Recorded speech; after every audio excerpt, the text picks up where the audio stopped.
आज ही के दिन यानी कि 15 अप्रैल 1912 को टाइटैनिक जहाज डूबा था, पूरे 112 साल पहले। हादसे की दुखद यादें छत्तीसगढ़ के जांजगीर से भी जुड़ी, क्योंकि मिस एनी क्लेमर फंक जो मिशनरी सेवा के लिए 1906 में भारत आई थी, वो जब लौटी तो टाइटैनिक जहाज हादसे में उनकी मौत हो गई। कैसे, आज आपको पूरी कहानी बताएंगे। आपको याद होगा कि टाइटैनिक जहाज 2228 यात्रियों के साथ उत्तरी अटलांटिक महासागर में अपनी पहली यात्रा पर ही निकला था, लेकिन 15 अप्रैल की रात टाइटैनिक डूब गया। इस हादसे में 1517 लोगों की मौत हो गई। दरअसल अमेरिका के पेंसिल्वेनिया के रहने वाले जेम्स बी की बेटी मिस एनी क्लेमर फंक मिशनरी सेवा करने 1906 में भारत आई थी। जांजगीर चांपा में भीमा तालाब के पास 1907 में उन्होंने 17 लड़कियों को लेकर गर्ल्स स्कूल की स्थापना की थी। मिस फंक की मां के गंभीर रूप से बीमार होने के कारण 1912 में उनको अमेरिका लौटना पड़ा। वो जांजगीर से मुंबई गई, फिर पानी के जहाज से इंग्लैंड रवाना हुई। ब्रिटेन से अमेरिका जाने के लिए उन्हें SS हवाई फोर्स जहाज में जाना था, लेकिन कोयला मजदूरों की हड़ताल के चलते वो जहाज जा नहीं पाए। इसीलिए मिस एनी क्लेमर फंक ने 13 पाउंड ज्यादा देकर टाइटैनिक जहाज का टिकट खरीदा था।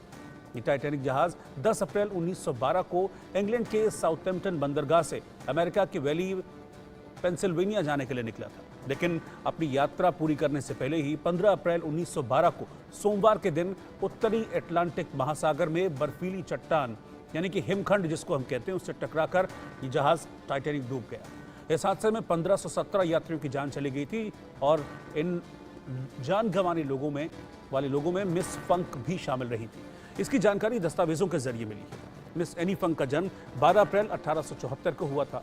टाइटैनिक से अमेरिका यात्रा के दौरान जहाज में ही उन्होंने 12 अप्रैल को खुशी खुशी अपना 38वां और अंतिम जन्मदिन मनाया और फिर 15 अप्रैल को जहाज डूबने से वो भी समंदर में समा गई। बताया जाता है कि मिस फंक को अंतिम लाइफ बोट में सीट मिल गई थी। वो अपनी सीट में बैठने ही वाली थी कि एक बच्चे को सीट नहीं मिल पाई थी और उसकी माँ उस बच्चे का इंतजार कर रही थी, जिसे देखते हुए मिस फंक ने अपनी वो सीट छोड़ दी और इसके बाद उनकी स्मृति में मिशनरियों ने मिस फंक मेमोरियल स्कूल की शुरुआत की। कुछ साल के बाद स्कूल बंद हो गया और जो इमारत थी जिसमें स्कूल चल रहा था वो भी टूट गई। स्कूल का हॉस्टल अब भी जर्जर हालत में है, लेकिन वहाँ आज भी उनका शिलालेख है जो मिस फंक की याद को ताजा कर रहा है।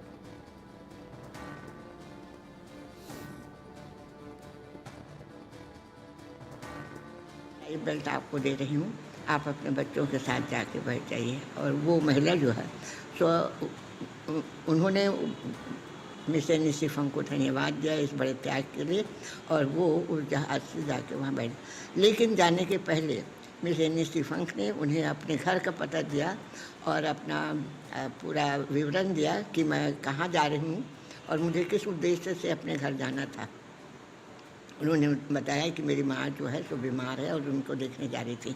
तो जब आप जाती हैं तो मेरी ये सूचना और ये इस एड्रेस पर जाकर उनको सूचित कर दिए कि मैं अब इस संसार में नहीं हूँ। और इस टाइटैनिक में जहाँ बहुत से लोगों ने जल समाधि ली है, उसी जहाज में मेरी भी जल समाधि हो गई है। और ये घटना उन्होंने इस प्रतिज्ञा को उन्होंने पूरा किया, वो भूली नहीं महिला ने। और वो अपने उस एड्रेस जो उन्होंने बताया था उसके अनुसार वो वहाँ गई उनके घर में और उनकी माँ को बताया कि मेरी उनकी मुलाकात हुई थी और ये पता उन्होंने दिया है। अब वो इस संसार में नहीं है, टाइटैनिक में उनकी जल समाधि हो गई है। उनकी माँ को बहुत दुख हुआ कि मेरी बेटी मुझसे मिलने आ रही थी, लेकिन किसी कारणवश वो नहीं आ सकी। लेकिन उस बात से उसकी माँ ने बहुत अपने आप को गौरवान्वित समझा कि मेरी बेटी ने एक अच्छे कार्य के लिए अपनी जान दी है।